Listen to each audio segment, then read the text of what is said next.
Welcome again, good learners. It is still Blossoms of the Savannah, and we are moving. We're making some quick progress, even as we are preparing for this particular paper. For these particular exams and the end of course exams. And without wasting any time, let's dig straight into it. Now, Fresh Sherlock, in case you came across this work, it's by accident. A friend of yours referred you to this work. How about a thumbs up? That is a like, a like, and of course a subscription, and a sharing with a good friend or those ones that you know that this work is makes sense to them. Now, all those three actions, they will do me good. In fact, one, they will motivate me to keep on doing what I'm doing. Two, putting me up to the latter, like literally reminding myself that I need really to step out there and, of course, give back to the community. Now, let's dig into it straight away. Excerpt number 5. Excerpt number 5, that is in the order of procession. No, Joseph, she said in an infantile whimper. I can't bear that. We can't express the love that we have for one another because of some primitive culture. If by loving you I offend the sensibilities of Nasila, then let me offend and face the consequences of doing so. I also love you very much, Joseph Pamwat responded finally. I loved you the moment I saw you during your father's homecoming ceremony. But then the clan matter came to separate us. It is true that we have no blood relation, but Nasila culture dictates that who is related and who is not. We are slaughtered among those who cannot marry. No, it can't be.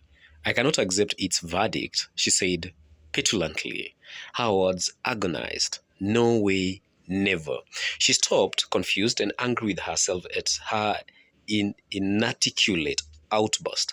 She took several long, studying breaths and then said, I cannot accept that a culture that does not feed, clothe, or house me comes to control my life. Our lives belong to us, Joseph. The destiny of our lives is in our own hands. We should guard it jealously. At last, they drew a little apart. His eyes were open, honest, and steady upon her face. End of that particular tiny little excerpt. Now, questions from the same. What happens before this excerpt? Tayo visits Joseph's bachelor house. She expresses her infatuation. Joseph feels infatuated too. She sobs uncontrollably. For both Joseph and Tayo, give and illustrate two character traits. For both Joseph and Tayo, give and illustrate two character traits. 4 marks. Joseph is responsible. He has self-control aimed at preventing the duo from messing up. He is patriotic. That is 2. He chooses to take sides with the Nasila culture. He feels they should not break the norms. They should not break the norms rather. Tayo is loving. She has strong feelings for Joseph. She is assertive again. She's ready to offend the sensibilities of an Nasila culture for love. She is sacrificing. She's ready to risk herself for love. Question C.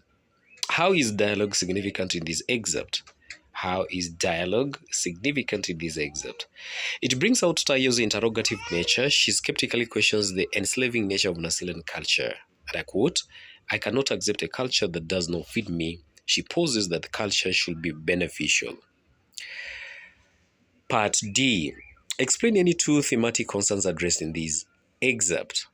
Explain any two thematic concerns addressed in this excerpt. 1. Love. Tayo and Joseph expresses their views on love. She feels it should be let to grow, while he feels the culture should restrain love feelings. Culture.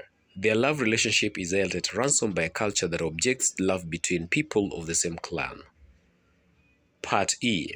From elsewhere in the novel, how does Joseph sacrifice for his love for Tayo? From elsewhere in the novel, that is, apart from this excerpt right now, in the context and in the setting that we are in, elsewhere in the novel, how does Joseph sacrifice for his love for Tayo? That could be maybe a chapter later or a chapter after. Before and after, rather.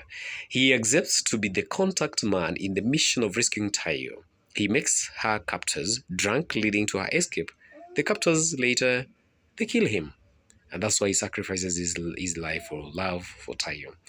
Part, which one is that? F, yeah. Explain the meaning of the following vocabulary as used in the excerpt, not as used in the novel, but as they've been used in these excerpts right here. Destiny, fate, infantile, that's childish or immature, petulantly, that is grudgingly, and then also primitive, it's preserved or conserved rather. Then finally, G, what happens immediately after this extract or this excerpt? What happens immediately after this excerpt? Joseph says he is ready to face any eventuality that may arise out of love. Tayo appreciates his new stance of Joseph. She sheds tears. Now, good learners, we are going to mark this as the end. At this particular point, again, that's not the end. Hold on, stay tuned. In fact, subscribe, and that one only makes sure to stay tuned for the future uploads because we are not going to relent. We are not relenting. And above all, I just want to wish you the very, very best, even as you're preparing for your exams. Every little thing that you do, guys, never, never goes unrewarded. Cheers.